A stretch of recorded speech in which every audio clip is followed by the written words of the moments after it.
before we start.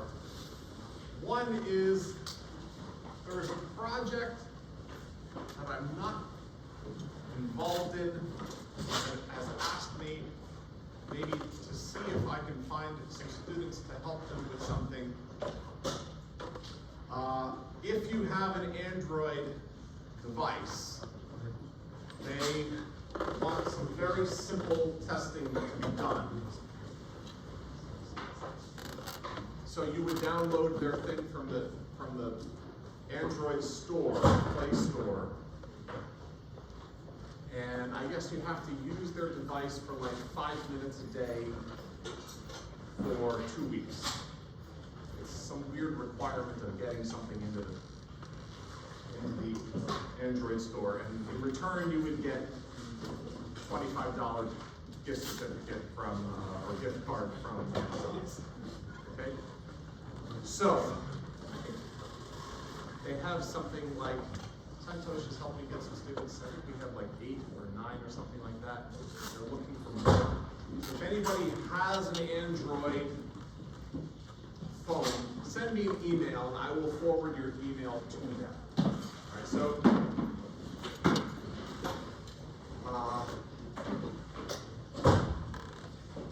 you have an iPhone, they don't have an iPhone app, whatever it is.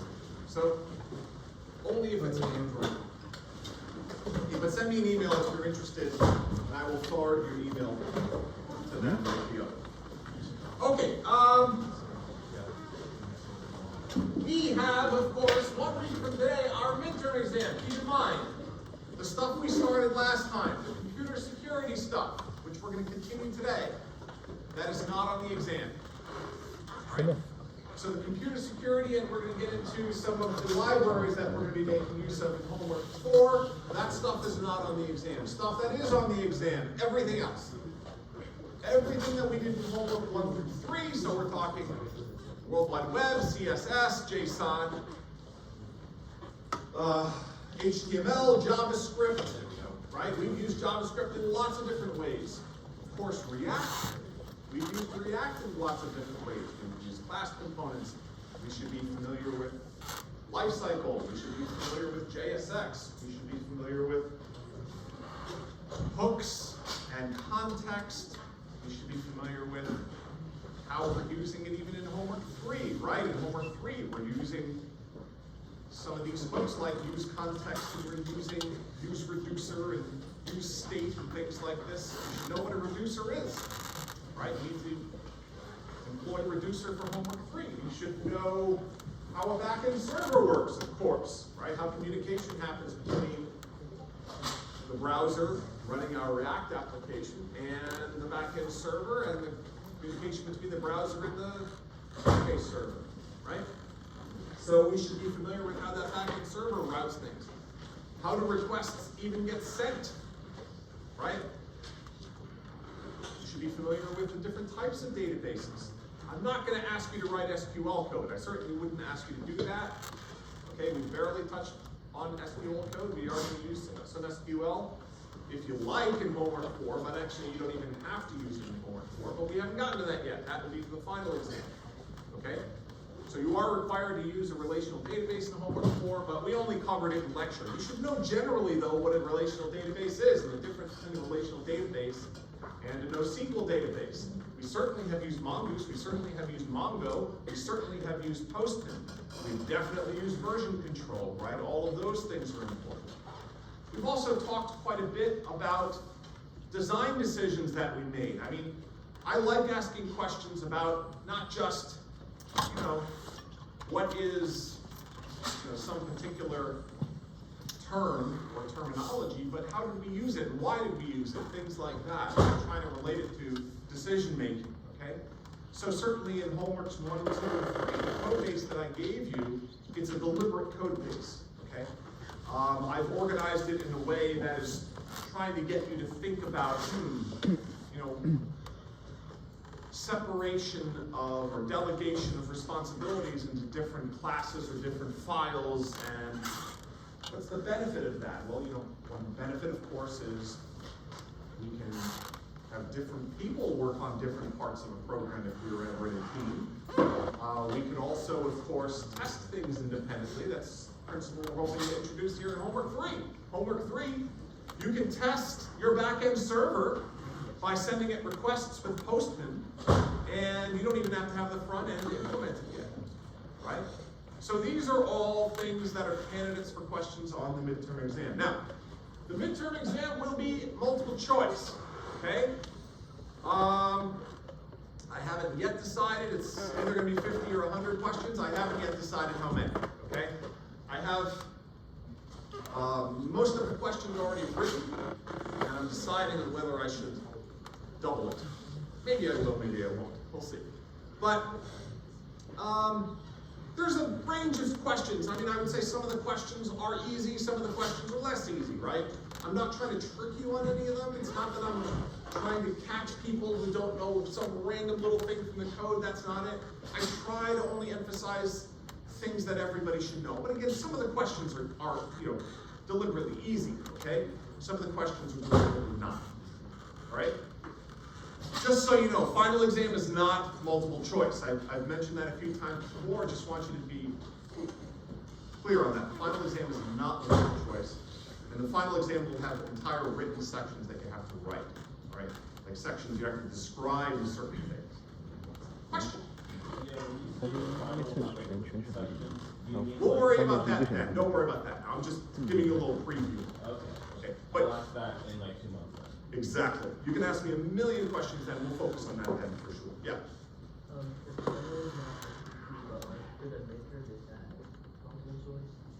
Yeah, midterm is multiple choice. We only have 80 minutes here, so there's only so much we can really do within reason. So it's reasonable. The final exam, 2.5 hours, I can ask much more in-depth questions that require a much greater explanation. Things like that. Yes? How would you recommend going over the content for the midterm? So, one, we will have a review session. Now, we are currently scheduled to do it online at 6 o'clock on Tuesday. And we have 4 teaching assistants that are going to participate. And they are going to do a whole bunch of just example questions. Now, be clear, these are not the questions. Okay, it's not like these are the things that I have to know, and if I know these things, then I'm well set, right? They're example questions, okay?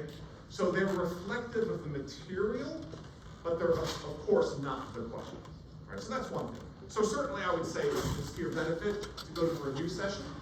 And I wanted to do it on that Tuesday because then you can go to that and then you can kind of be like, maybe I should study this subject more and study more for it on Wednesday, okay? And I realize you have homework to do, which is due on Monday night. So, by the way, I'm then not going to give you some time before the next assignment. We'll start the next assignment that Tuesday, so you have that weekend off.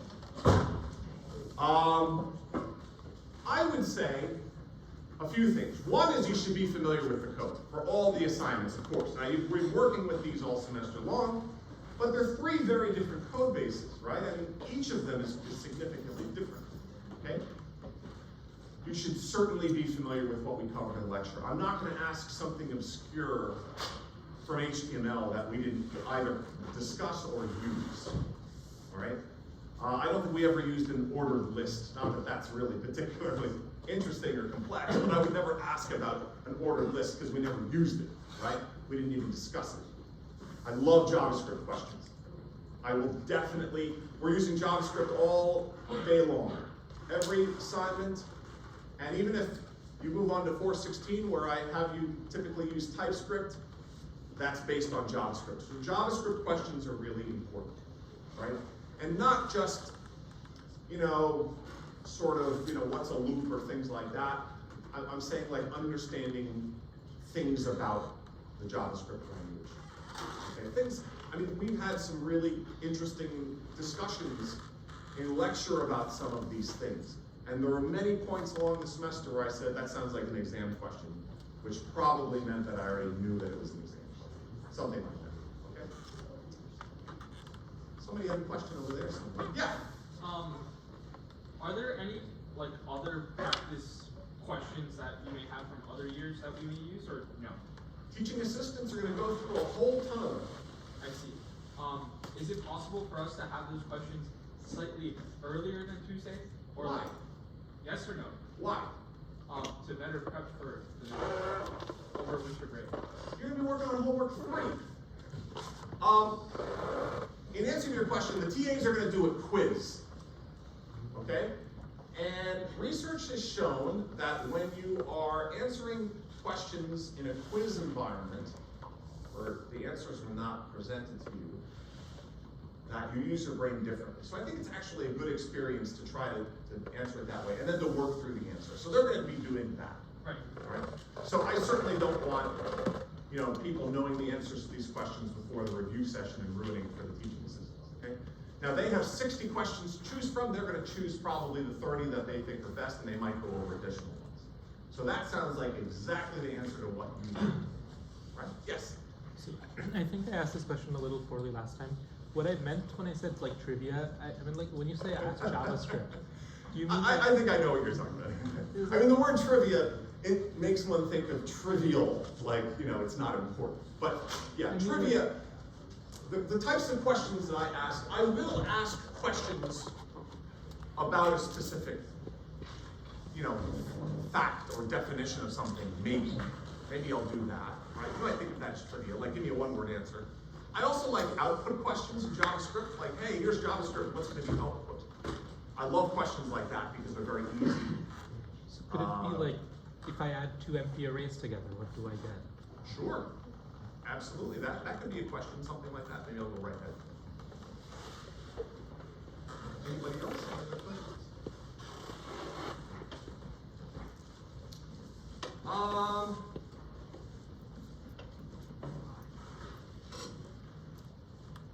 I think if we look back at all the material that we've covered, right? I mean, I think the amount of time that we spent is approximate to the time that the questions. I mean, again, we spent 3 lectures on JavaScript. So, gonna be a good number of questions about JavaScript, right? And JavaScript's it's a standard. It makes it maybe, arguably, the most important language. I know some people might say, well, C is more important. It's either C or JavaScript, right? Those are the 2 that we're stuck with forever, no matter what Rust or Java or C++ have to say, okay, or C#, okay? Because JavaScript is a standard. So I definitely will ask lots of questions about JavaScript. But obviously we've been using lots of stuff with React, all right? Again, I'm not gonna ask you things about stuff in React that we didn't use. I mean, I wouldn't ask you about use memo. All right, we didn't use memo, all right? But, certainly the things that we did use and really understanding how these pieces fit together in homeworks, that's very important. All right. Anybody else, any other questions? Wondering, last time I taught this course, the midterm exam, I think the median grade was like a 78, something like that. Similar type of exam. All right.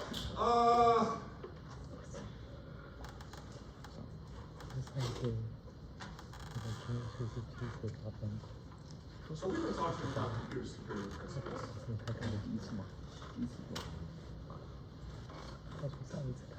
And if you recall, we were talking about some high-profile attacks, real attacks that happened.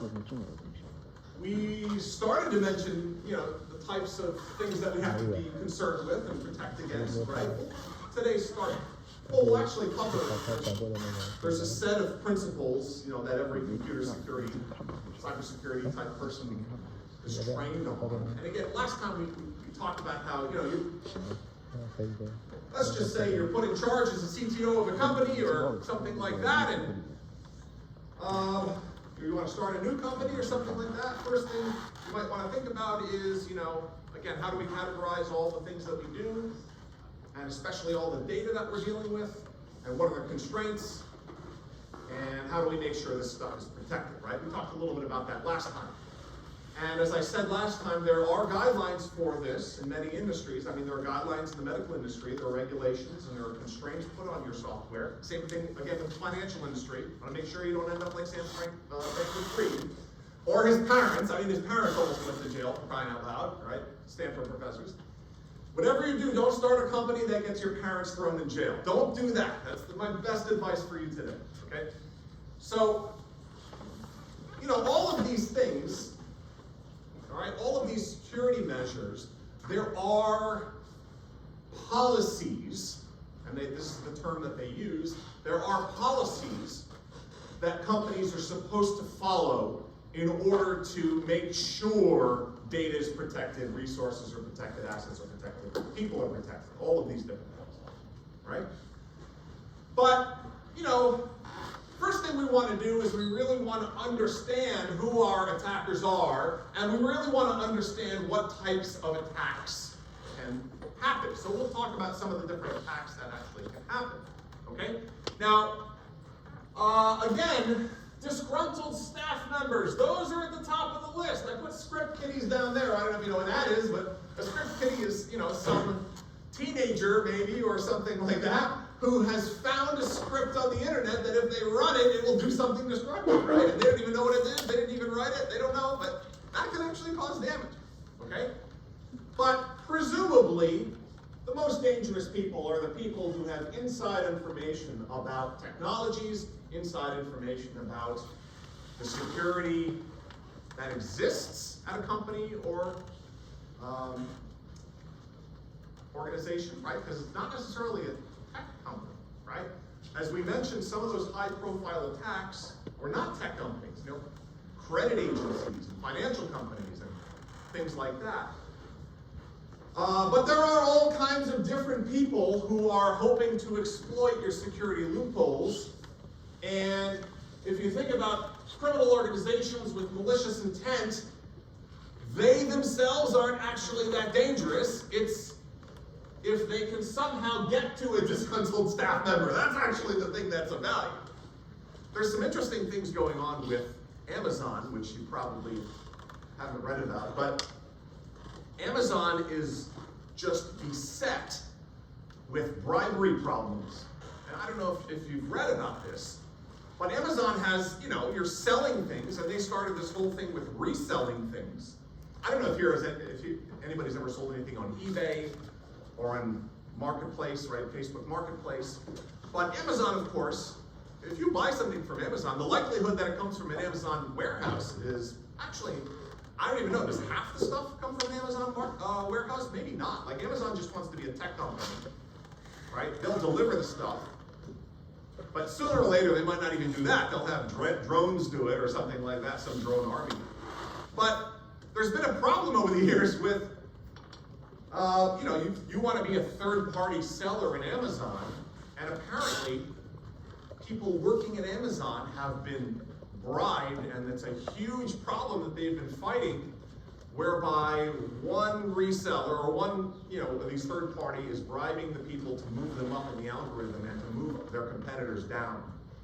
And all kinds of employees have been caught and fired and caught and fired and caught and fired over and over and over again, to the point where they're like, we're catching and firing some of our best employees. We shouldn't be doing this anymore. Maybe we should pay them more or something like that. No, they would never do that because Jeff Bezos is a much bigger yacht, right? You can't do that, right?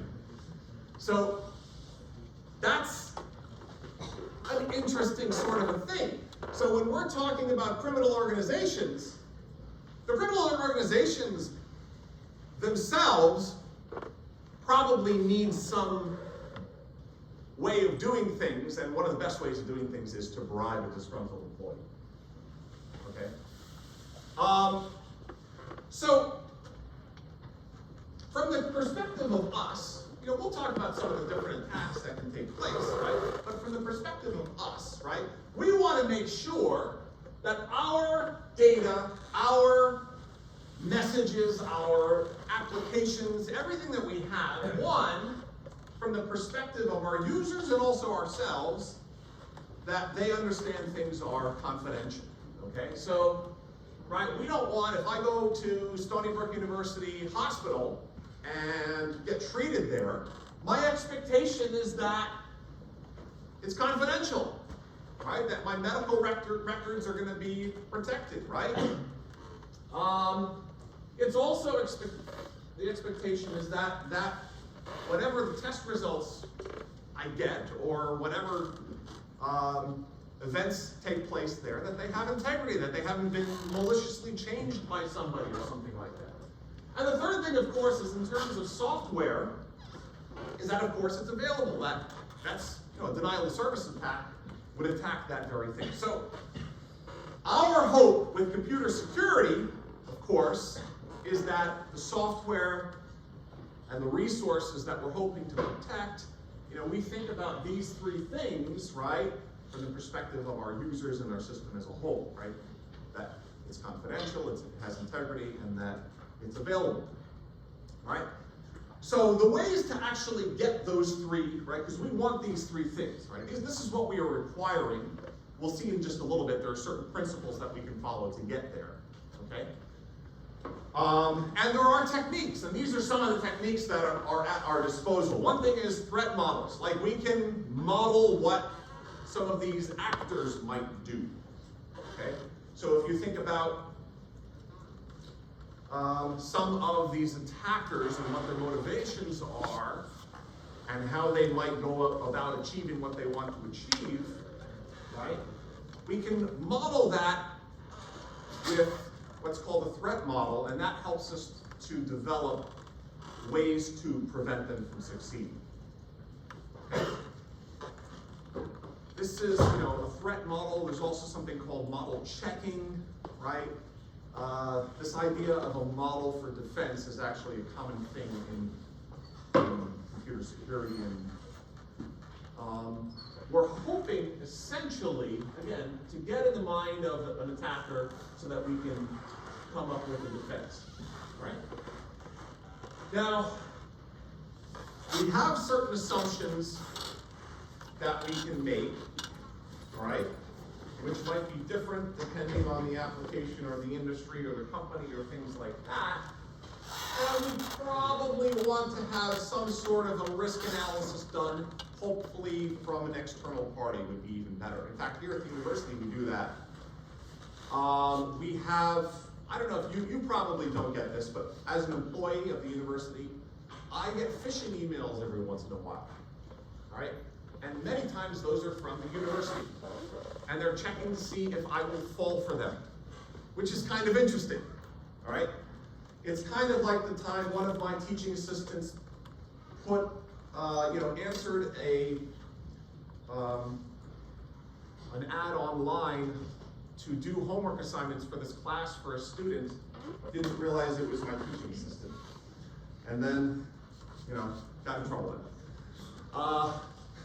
It's a long story. But anyway, think in terms of if you have your employees potentially targeted, you want to train them on what a potentially such a targeted attack might look like. Periodically, we actually get emails from my department chair, actually, that are not really from him. They're people phishing. Because people will go online and they'll find out who's a manager. Okay, this person's a manager. And they'll say, hey, McKenna, he will be more likely to click on this if he thinks it's from his manager, Samir. So I'll get an email that looks like it's from Samir. And, my email system, right, will try to, as best it can, to filter out unless it has the proper signature, right? So, part of the way to get there is to, again, think like the criminal, essentially. Think about the types of attacks that they might be motivated to use, be prepared for them in terms of a defense, but also, to some degree, see which ones are the most likely, which ones could potentially be the most destructive, focus on those, and also train your own people. Okay, so let's talk about some principles that we can use, and many of these are going to be obvious, just so you know. I mean, many of these you've probably even been taught, not just in the context of computer security, but just generally speaking. All right, but they apply certainly to computer security as well. And this list is from the IEEE. So this is like the official list of security design principles, and we'll get into web design principles, security principles as well. Right? All right, so the first one, least privilege. Easiest way to remember that is only give people what they need to know, right? So only give them access to what they need.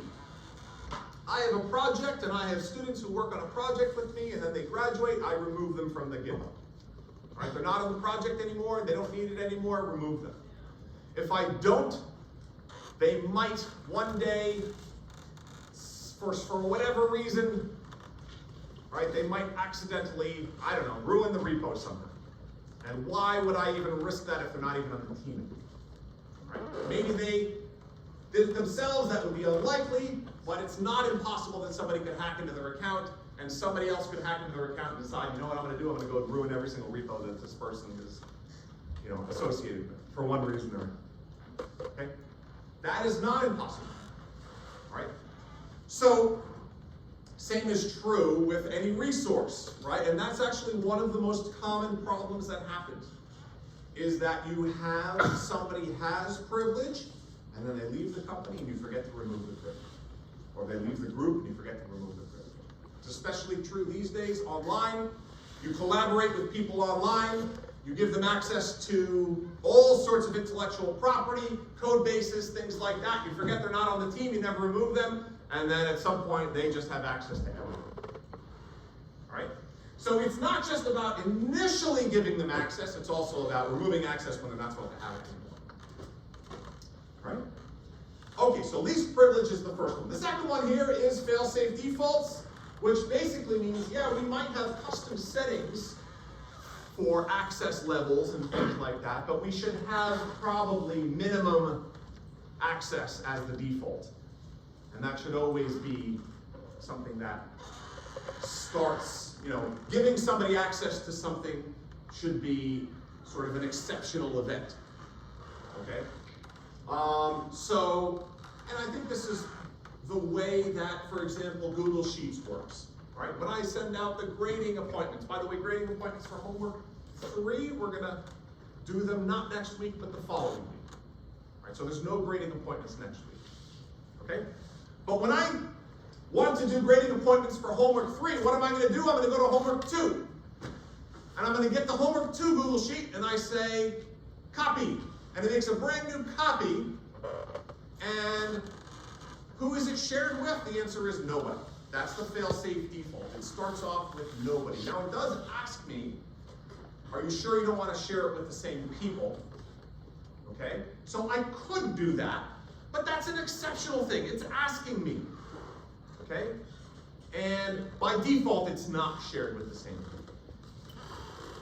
Now, to some degree, some software you can specify what the fail-safe default is, and in fact, I think in Google, I think you can say, as a setting, there's a million settings, right?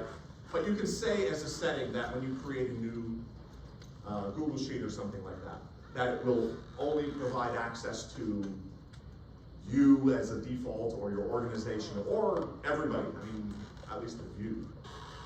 Okay? So, we have 2 things, right? Next one, economy of mechanism. Now, basically this means that really, really super complicated things nobody will understand, and then as a result, because nobody will understand them, really skilled people who are highly motivated might learn to understand them and understand them better than the people who are supposed to be maintaining them. Okay? This can very much happen. So if you've ever taken a computer security course, there's an algorithm called DES, which it's a funny algorithm. It's an encryption algorithm. It has about 1,000 steps. Each of the 1,000 steps is not really particularly complicated, but altogether it is. And there has been, over the years, much debate as to whether it's really secure or whether it's not. Okay? So it's really super complicated. All right? It's complicated because of how many steps there are and how many different permutations it creates. But is it really secure? There have been some people who have argued that there are ways actually to exploit it. And again, if you have complicated mechanisms, The people maintaining it over time, the people who made it might not be the same people who maintained it, and the people who maintained it might not understand it, and the people who are maintaining it over time might actually understand it less and less over time because they might become more and more detached from the technology. And as a result, a really well-motivated attacker who can really learn about those security mechanisms that are really super complicated might find a path through that mechanism that the people maintaining it wouldn't even understand. Okay? So it's good to have simple but secure, sounds simple but isn't, simple but secure mechanisms that are well understood. All right? And really the point here is that maintaining systems, you, the software company or the administrators or whatever, you have to understand the systems that you're maintaining. That's really the important thing. Okay, something we're going to employ in homework 4, complete mediation. And what this means is that, okay, yeah, we're going to have authentication, right? We're going to have the ability to log in, right? We're going to authenticate everything that we do. That's really what completed mediation is. It means, all right, I log in Google, and then I want to access a Google Sheet. Make sure I have access to it. I want to edit a Google Sheet. Make sure I have access to it. I'm able to do that. Every single HTTP request I send, it will verify that I'm actually allowed to do what I'm asking to do. That's what that really means. Okay? So complete mediation we're going to do in homework 4. In homework 3, we're sending requests, and we only have one user, we don't have accounts. So what? In homework 4, every single request is going to be associated with a user who has been already authenticated. They've already logged in. Okay?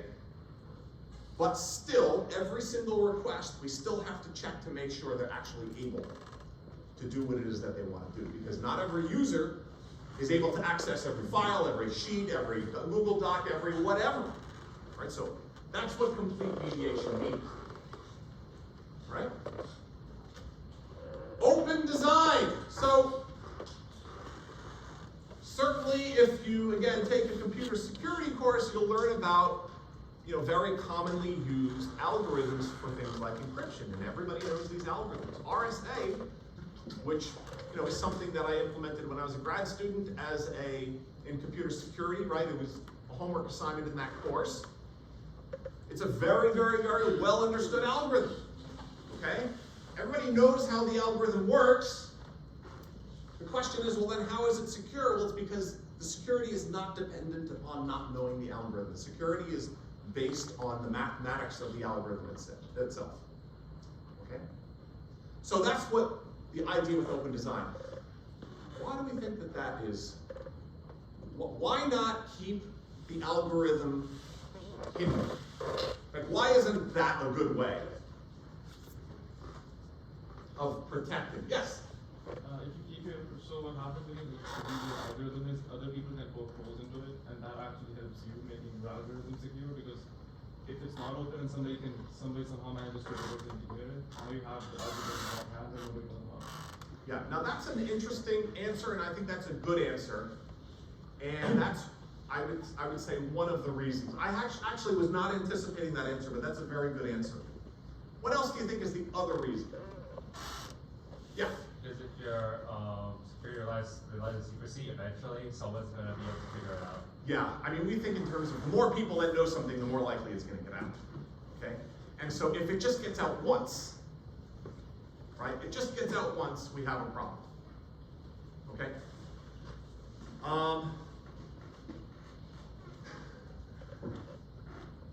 So if we think about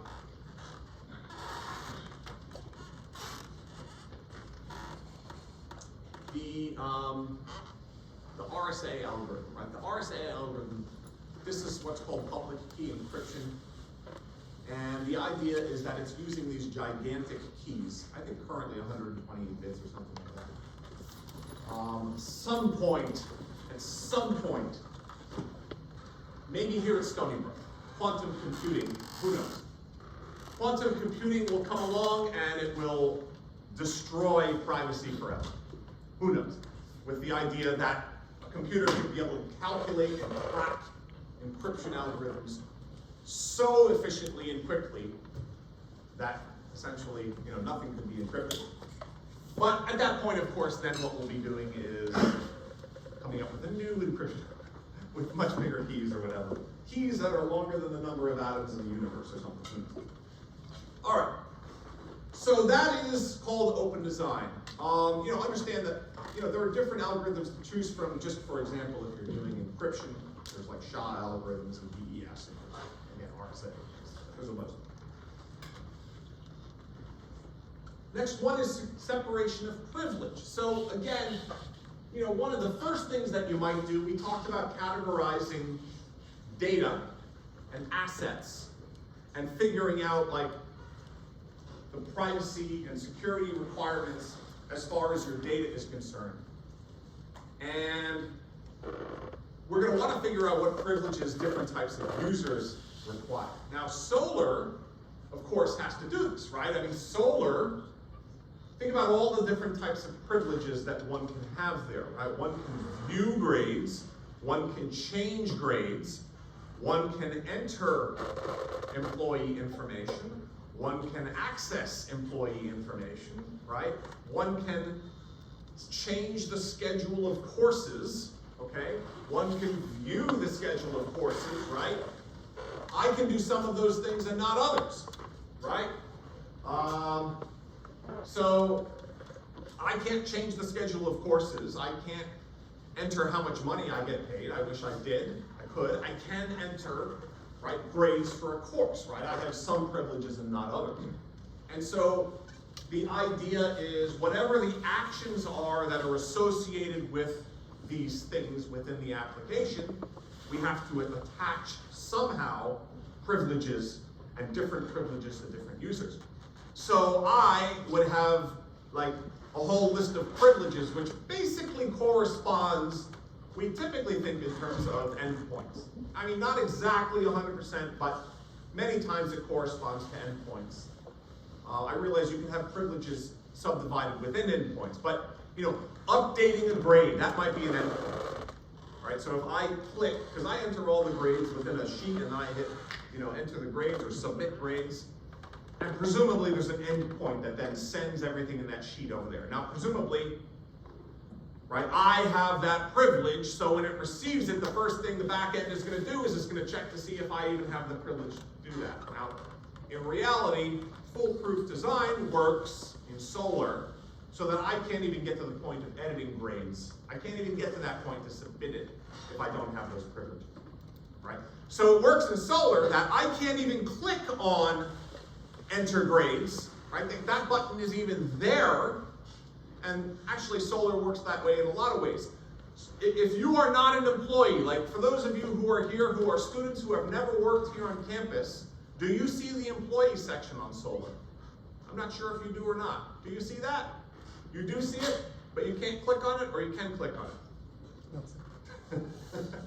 I'm asking because I've always been an employee here. Even when I was a student, I was paid as a grad student to be a teaching assistant. So, if you're just a student, you might not have that access to it, right? Visible to you. But there are lots of choices in there. When I was an advisor, an academic advisor, which I did for a few semesters, all of a sudden a new set of choices showed up that I never had before, right? So that's what we're talking about here. We're giving different privileges to different users, and there are many, many different, again, if you take one of the security courses, and there are many, you'll get into how they will organize these and come up with a good strategy for applying privileges, right? Now, again, in our final project, we're really only going to have one type of user. In 416, it's different. In 416, you might have many different types of users. But in our project, we're only going to have one type of user, and that type of user is going to be the person who's making playlists, right, and playing playlists, right, which is just the regular old end user, which can do both. Right? Another principle, least common mechanism. Oh, Netflix, Netflix, Netflix. Everybody bellyached when they said no more sharing, and what happened? Anybody know what happened? Netflix profits went way up, and they're like, thank God we stopped everybody from sharing. Did you know that? their profits after that. Oh god. So that's kind of a funny story. Anyway, don't give your account information to somebody else, especially if it's an admin account. Like that's the sort of thing that can get you fired, of course, if you're in industry, right? If you're in industry and here at academia, a job, if you're a professional job, I mean, they can get you fired here too, right? I mean, if somebody uses your credentials and it's not you, even if they're not doing something harmful, right, that can get you in trouble. Why? Because you give it to somebody else, they could do something harmful, or again, they might write down their credentials somewhere, and then a third person might come along and find them. A third person might come along and do whatever, right?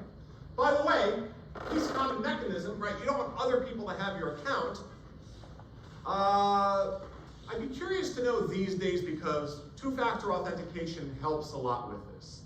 Like two-factor authentication, I mean, every time I want to log into my account, I get an email and I have to double check with Duo and everything like that. That helps a lot, okay?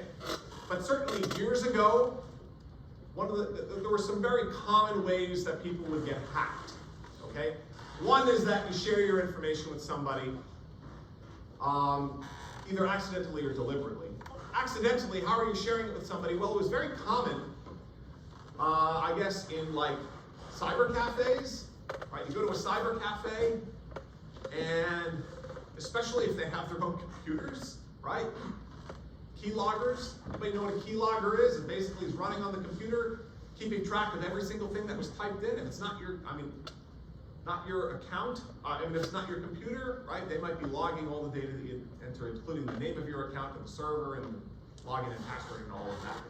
Right? Two-factor authentication can help with that. Okay? Another thing, of course, is there actually were people in cyber cafes with like cameras.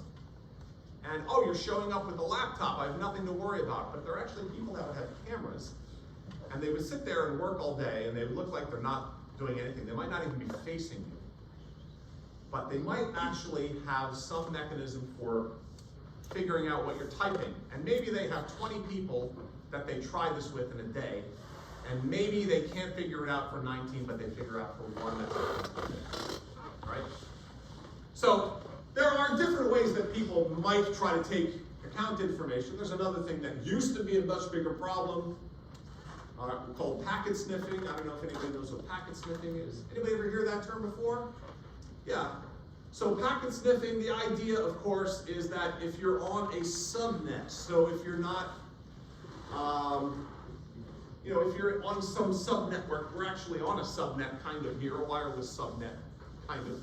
It's a little bit different, but it's not exactly the same. But if you were, like in the old days, you were in a computer room, like a network, and all these computers were on their own little subnetwork.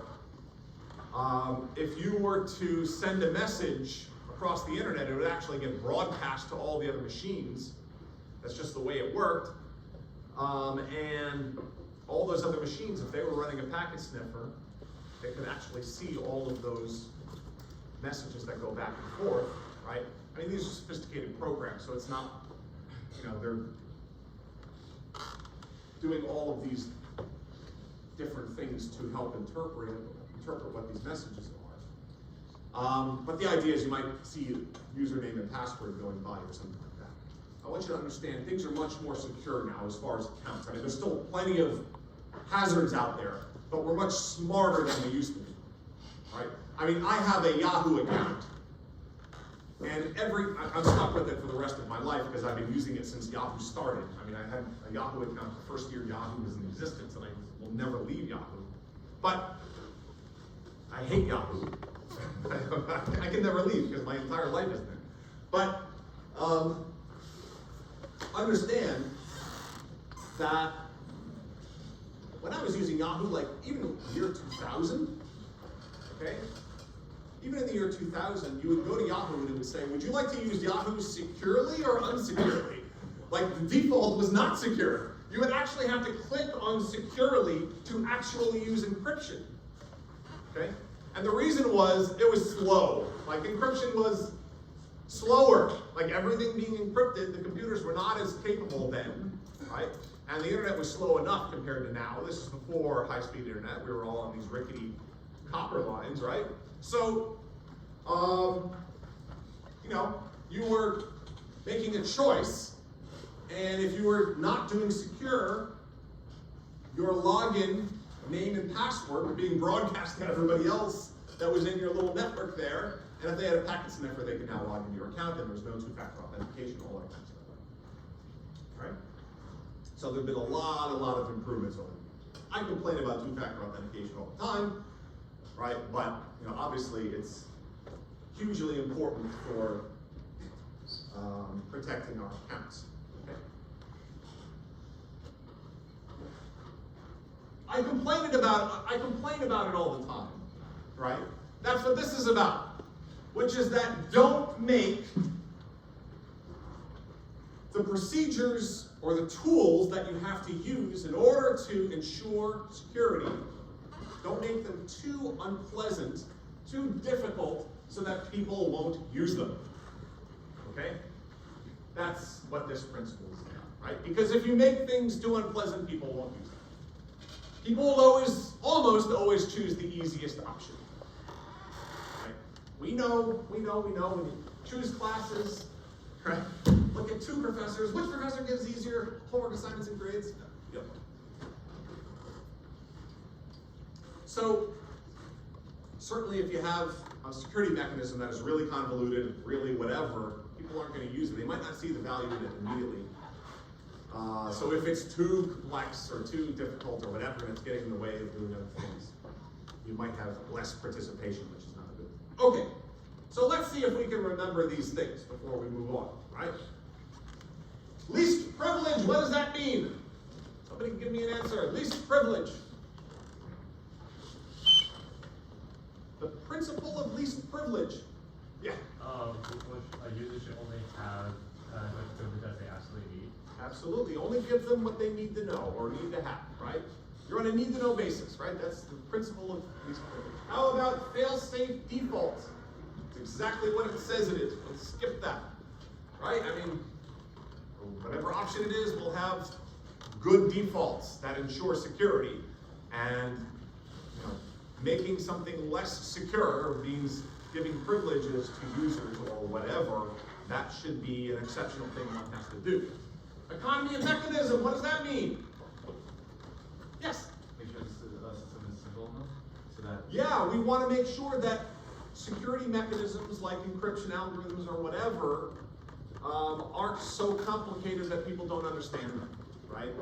And again, I mentioned DES just because there was that, I honestly haven't read about it recently, but there was a point I remember reading an article some years ago where it hadn't even officially been proven that it's secure. Okay, and that there still might be exploits. But it's just, in many ways, a very complicated algorithm that was still not fully understood whether it was completely secure or not. It had not been officially proven. Okay? You know, you might take some upper division courses, 300 level courses, where you're actually proving whether code is correct or not. I mean, there's proofs that you might actually have to write to do things like that, right? Or algorithms are correct, it's even better. How about complete mediation? What does that mean? Yes? Always check users' access rights. Yeah, for every single thing they want to do, you have to check every single time. Every single time you have to check. Right? Are they allowed to do this? Are they allowed to do this? But every single request. Again, we'll do that homework 4. Open design, what's that? Open design. Where the security doesn't rely on the secrecy. Well, it doesn't rely on the Secrecy of the algorithm. secrecy of the algorithm. Excellent. So the secrecy of the algorithm, it's not about, yeah, we're going to keep that secret, nobody's going to know about it. No, no, no, no. We don't care if people know what the algorithm is, right? It's the mathematics of the algorithm that are going to ensure that this thing is secure, right? And the size of the key. Separation of privilege, what's that? What is separation of privilege? I thought you were raising your hand. No, pretend you're raising your hand.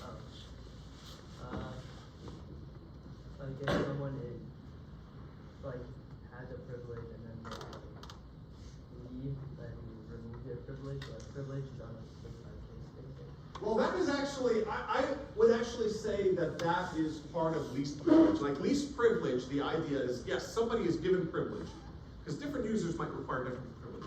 But if they leave the team, you know, let's say they're in the company working on a development team, and then they go to another team, you probably want to remove them immediately. Unless they're going to be working on it, unless they need to be removed. Certainly if they leave the company, you absolutely have to, okay? So if they leave a project, right, and again, you're working online in some community, somebody's not part of the project anymore, you want to immediately remove them. You don't want them stealing stuff, you don't want them breaking stuff, sabotaging stuff, whatever. They could introduce bugs deliberately, they can do all kinds of things. Share your work with people you don't want to share it with, whatever, okay? Separation of privilege, of course, means that, you know, we have different types of users that have different levels of privilege. We have, of course, different types of operations that require different levels of privilege, things like that.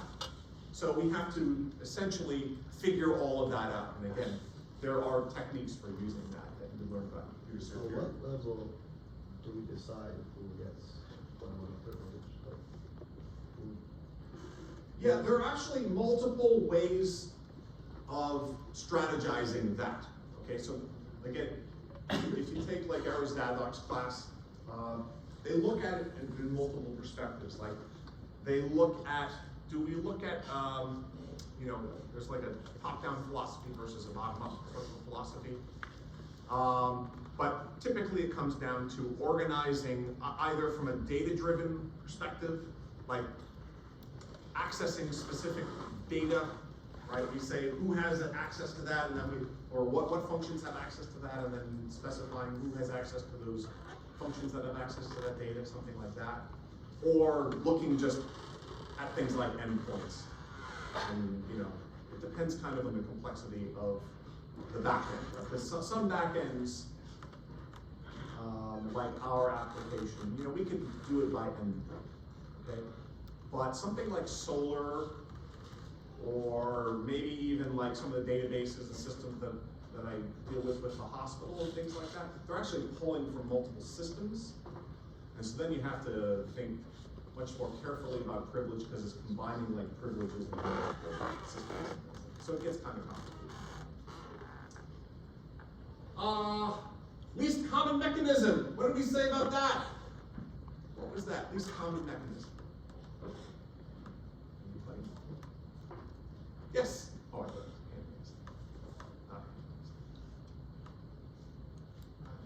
was hand. I like the honesty. Anybody least common mechanism? Yes? I think it was to like not share your credentials or anything. Remember Netflix, right? Netflix is, you want as few points of failure as possible. If you share your login and password with other people, it opens the possibility that at least somebody will accidentally or deliberately share it with somebody else, or something could happen. Okay? Again, there are actually some high-profile cases of people selling access, you know, at companies. I mean, if you work at a company, I don't know what the rate is of criminal behavior, you know, worldwide or whatever it is, but you work at Facebook or Google. I mean, what does Google have, 300,000 employees? There gotta be some criminals in there, right? I mean, it's just statistically, must be true, right? There must be every type of terrible person that works at Google. I'm not on average, right? But statistically speaking, you're gonna find some, you know, some organized crime people, you know, it's 300,000 people. Every group of 300,000 people is some trouble. All right. And the last one there, psychological activity, acceptability, I'm sorry, basically means don't make it so complicated that people won't want to use it, which is basically what it is. Okay? All right. So we do have some tools for dealing with this stuff, right? And we'll get into the particulars of this in just a minute. This is just big picture. I mean, these are the big picture types of tools that get used. Probably I should put here under accounts and login systems, right? These login systems, again, 2-factor authentication, 3-factor authentication, these have become very important tools, right? And they've gotten much better than they used to. I mean, now, you know, enter this number in here, it automatically comes up on my phone. I think having the phone significantly improves this psychological acceptability of two-factor authentication, because I don't have to go to my laptop computer and authorize it. I can authorize it right here on my phone, okay? And especially you can think about before laptop computers, right? I mean, I realize laptop computers have been around since the 80s to some degree, but most people didn't have them really until the 2000s, okay? So, you know, if you were on the internet in 1999 or something like that, going to verify, there were no cell phones, right? At least none that were smartphones. And, you know, if you had a computer, it was a desktop computer, so two-factor authentication made you go to the desktop. So cell phones have dramatically helped in that regard, okay? Does provide potentially a big problem though. If you lose the cell phone, especially unlocked, I mean, you know, it does provide a new vulnerability.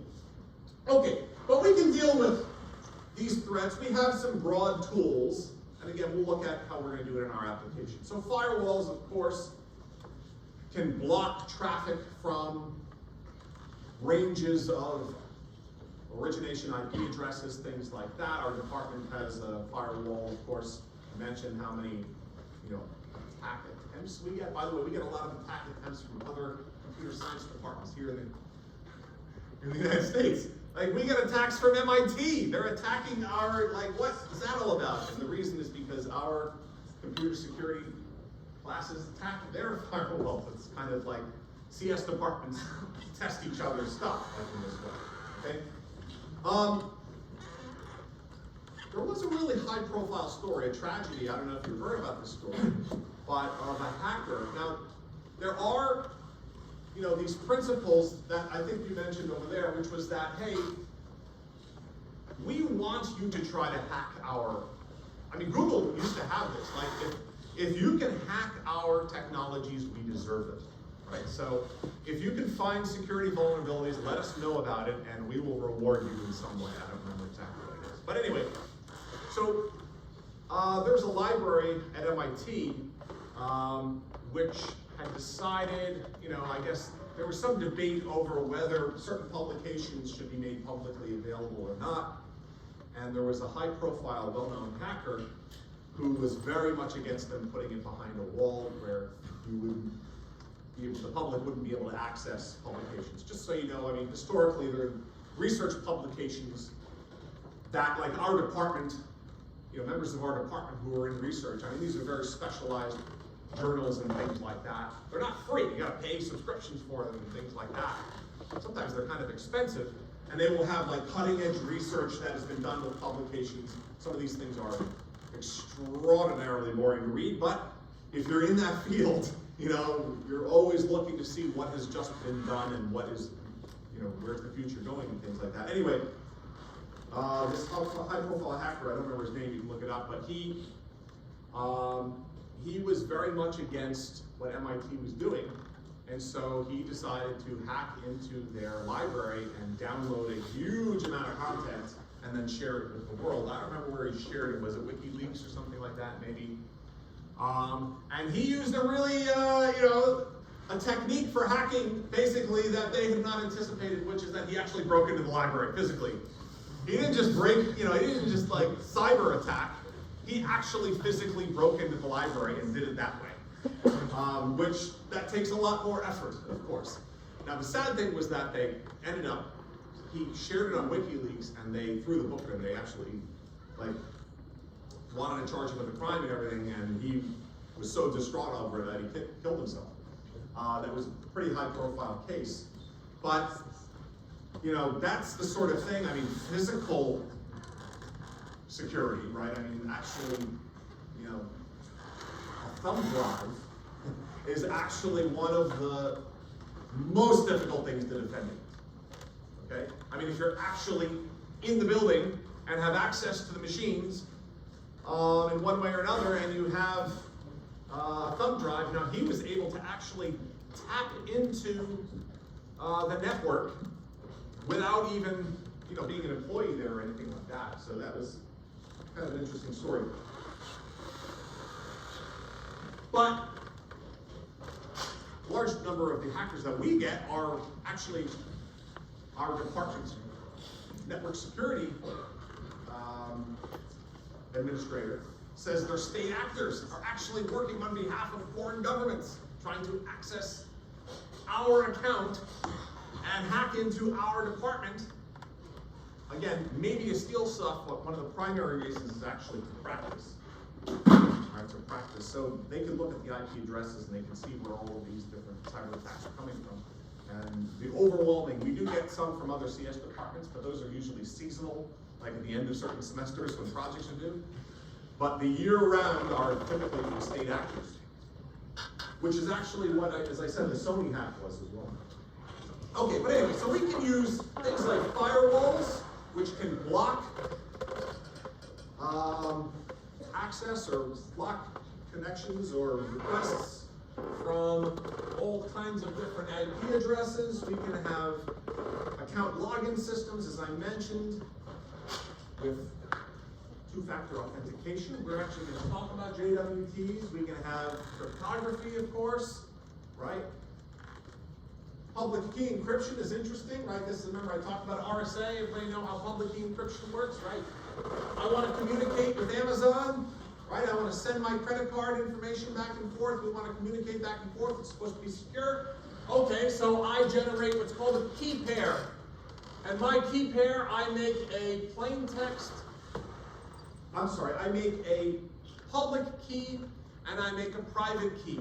I give Amazon my public key. I keep my private key. Amazon does the same thing. They make a public key and a private key. They give me their public key and they keep their private key. I can use Amazon's public key to encrypt, turn plain text into ciphertext and then send it. And Amazon is the only one who knows how to decrypt it, turn it back into plain text, because they are the only ones with a private key. Right? Amazon can send me a message that only I can understand, because they can encrypt it with my public key. I'm the only one who ever has a private key. Anybody who has a public key theoretically cannot figure out the private key. Like mathematically, it's too computationally expensive, theoretically. Again, quantum computers aside. Ed, you have a question? What stops, or I guess like you could say this could happen with any key, while the person generating it just keeping their own copy, right? How do you mitigate that issue if like you're using someone else's software that is generating a private key to make sure that the private key is actually private and not taken by any other third parties? Well, presumably the software that is using public key encryption. First of all, the process for generating public and private key, they get generated at the same time. Like the RSA algorithm, it uses these gigantic prime numbers, okay?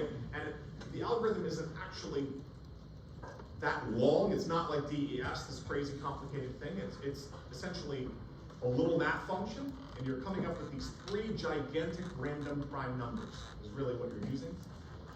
And you have to generate the public and the private key at the same time. That's the only way the algorithm works. They both get generated at the same time, the public and the private. Okay? And then presumably, for that session, or whatever it's being used for, right? You're giving the public key to the other side. You don't care what they do with it. They can give it to everybody on the planet. Doesn't matter. Why? What is everybody on the planet going to do with it? Nothing. There's nothing they can do with it. They can send messages to me. Okay, I'll read their messages. I don't care. Right? But I never give them my private. Right? Public-private keys can be generated on the fly. It's not expensive even to produce them. Right? Like we can, just in a flash of an eye, we can write an algorithm that could produce a 256-bit public-private key. Okay? So the point is that we keep the private key. And presumably, it's a temporary thing, right? It's not like it's forever, right? We could just have the same key being used for this communication and then we use it again. I mean, whatever it is, however it is that we're interested in using. But we don't care if other people have our public. We're the only ones who ever have the private. So, understand, right? First of all, each party has to make a key pair. Right? If I want Amazon to send messages to me, I make the key here. I give Amazon my public. Now they can send messages to me securely. They're encrypted. I'm the only one who can decrypt. If I want to be able to send messages to Amazon, Amazon has to make the key pair. Right? Amazon makes the key pair. And Amazon gives me the public key, and it keeps the private. Right? And I can then encrypt my messages and send them to Amazon with the public key.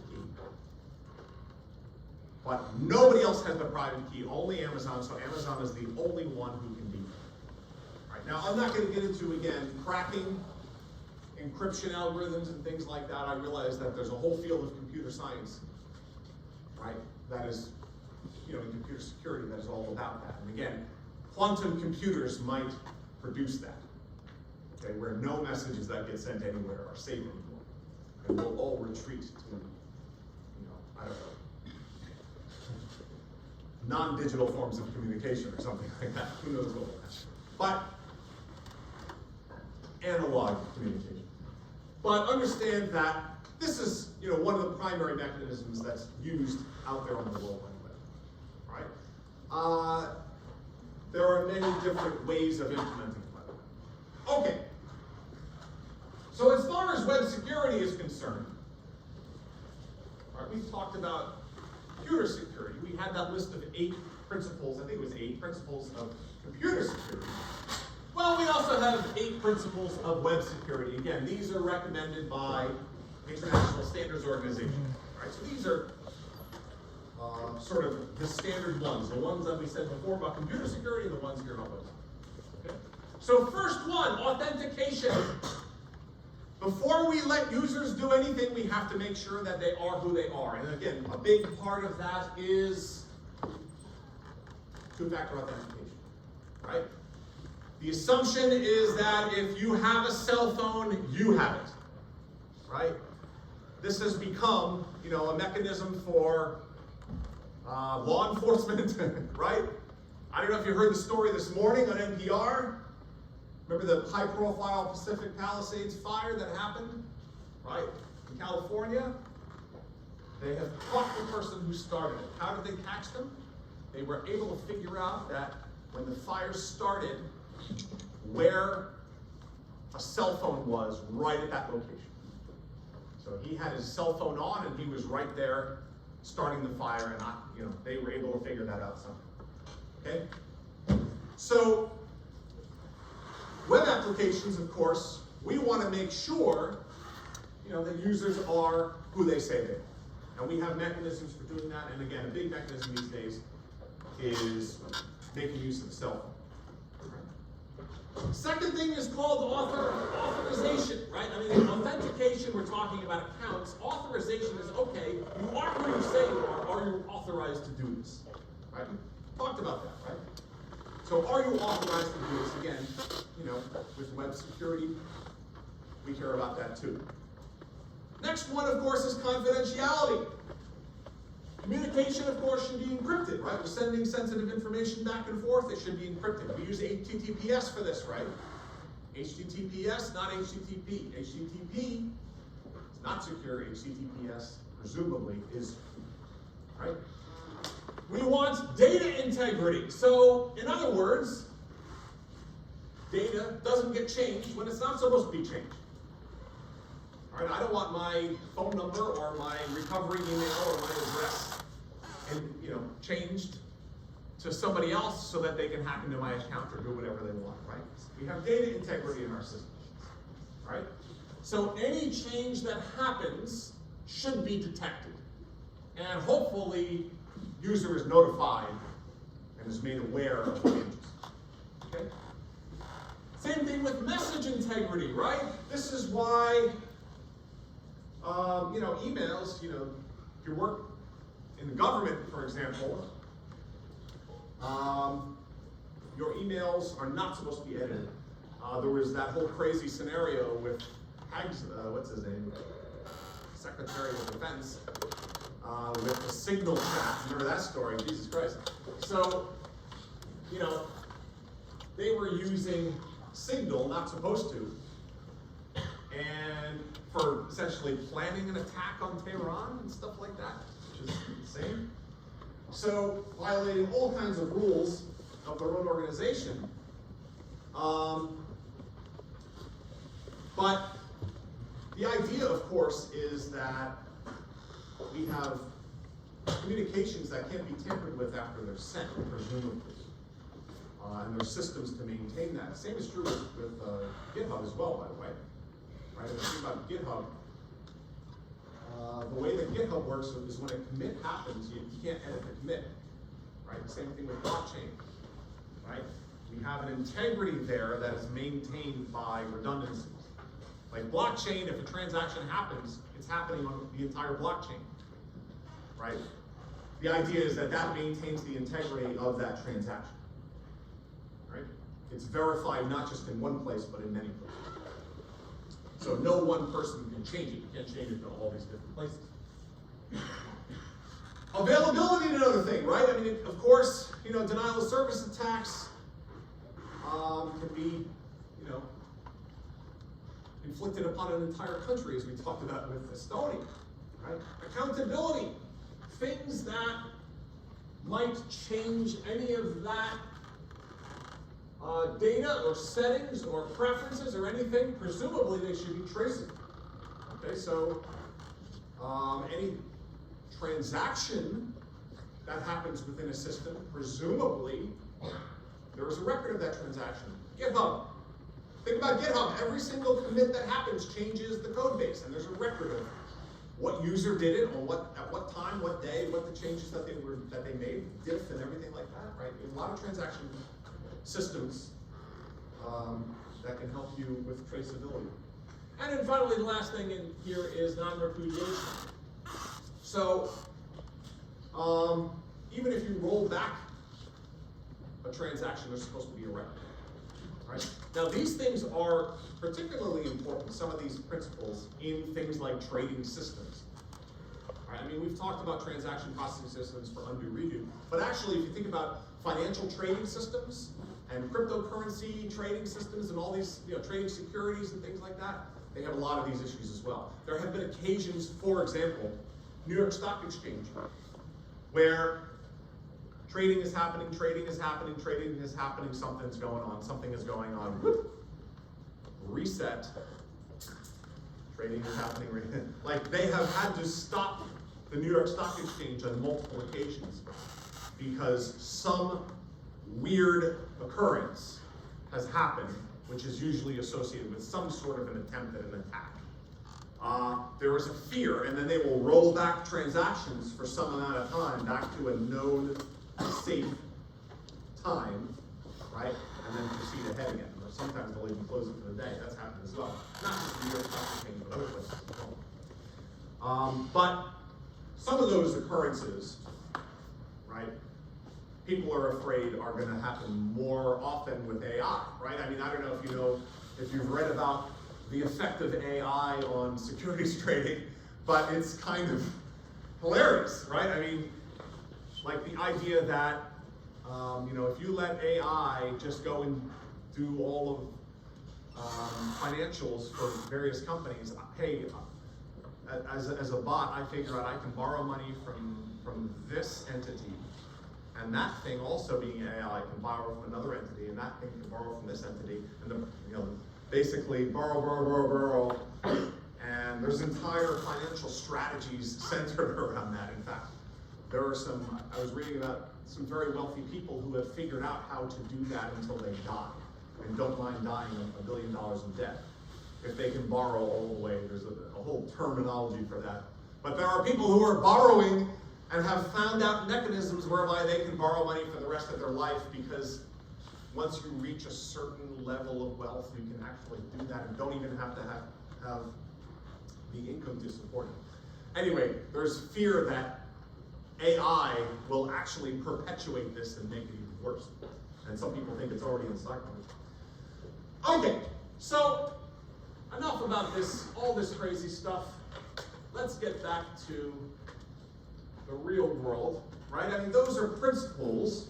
Well, I guess that is the real world, right? Some of that is a preview of stuff to come in Code 4, because we're interested in, okay, well, what are we actually going to implement? What are we actually going to do in order to implement web security? I mean, we need to actually do some accounts management. I mean, we're not going to use password recovery. I know that that's something that we really should have, but that's a little bit more complicated. You will do that in 4.16. We're not going to do two-factor authentication, right? Not in this class. Again, you might do that in 4.16, right? But we at least need users to be able to sign up for an account with an email. We at least need users to be able to log into an account, log out of an account. We need to make sure users have access to things, right? They will be able to own playlists. They will be able to edit playlists. They may be able to view and maybe fork or duplicate playlists, right? I mean, all of these things in the final project will be doing.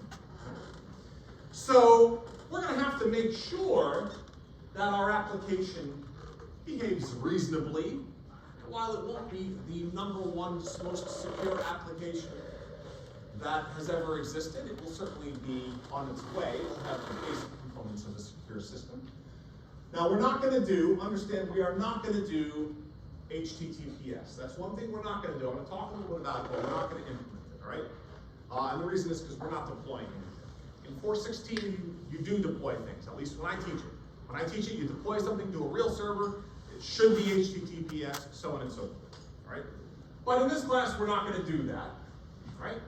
So while a secure socket layer might be employed with HTTPS and so on, we're not going to do that, but we are going to do this other stuff. We're going to hash our passwords and store them in the server. We'll use a node library called decrypt. We're actually going to use tokens, something called JWT. We're going to use tokens, right, for authentication and things like that. And we're definitely going to use complete mediation, that one right down there on the bottom, which we've already called. Okay? So again, you know, understand that there are actually two protocols that the World Wide Web Consortium manages. There's HTTP and then there's HTTPS. Okay? And one of them is secure, one of them is not. Just about every single site you will go to these days is HTTPS. Just about every single one. If it has accounts, it definitely is. Right? The only things that wouldn't be would just be simple flat files, right? With informational whatever that are on. Okay? But if you want to do HTTPS, right, which is called that because it's HTTP over SSL, secure socket layers. All right? Really what's happening here is it's the browser and the server over your web page, meaning over that those communications, encrypting and decrypting things independent of what your application is actually doing. Okay, so that is, you know, what SSL is, right? And you know, the way that you would do this is that you would essentially go through a certificate authority to get a certificate, which you then would have to download and buy. Actually, they're not expensive; they're just like a few dollars. But you have to buy one and put it on your server, and that would then make it so that the browser would trust essentially your server to do secure communications like that. Okay? So secure communications could then happen between client and server, which really means the browser and your server. Right? And I want you to understand, again, we're not really involved in that. Right? This is separate from what our React Express application is doing. Right? It's sort of like one layer above that. Okay? So that's really what's going on here. Now the actual steps for doing this, right? Create a certificate signing request, which we call a CSR. Create it on your server, right? This will create like a public-private key. You can then notify the CA, right? That's the certificate authority. It registers it with you. You can install certificates on your server. You can install more than one, as many as you want. You can then, once you have that all properly set up, then the browser will use HTTPS if you like, and it will be able to communicate securely. Alright? Okay, so next time, after the exam, we will cover authentication with JWTs, which we're going to use again in homework 4. Enjoy your fall break. Homework 3 due on Monday. Review 6 o'clock online on Tuesday. Midterm exam a week from today. If there are any